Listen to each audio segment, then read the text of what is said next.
your word, Jatin, quite interesting, because actually I think what it does, as Joe says, it teases out the complexity within this, but also some of the structural and systemic problems that we face, and that no one government department can solve. You know, education can't solve this all. We're dealing with deeply ingrained cultural racism in across all different sectors. And I think,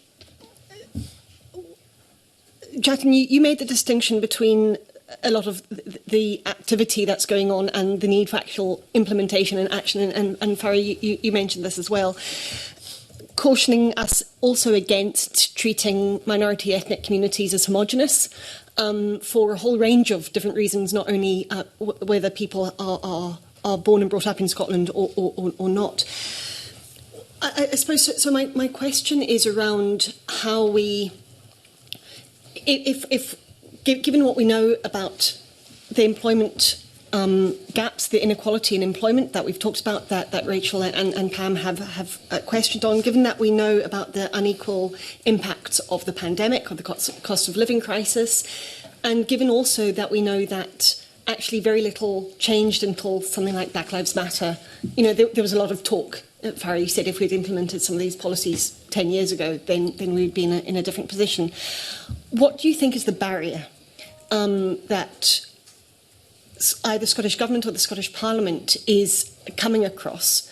And what are the things, rather than always relying on you and your organisations to fix the problem, because that's not where we should be, how do we overcome that barrier, that deeply ingrained systemic racism?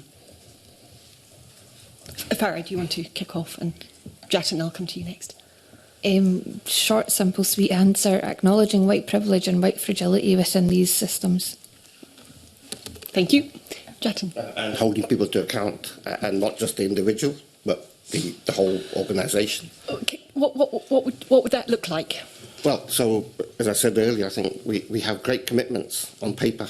Okay. They're not followed through, by and large. Yeah. So who is responsible, or who is held to account for that? And then we sort of forget it for a couple of years and we go back and make the same commitment.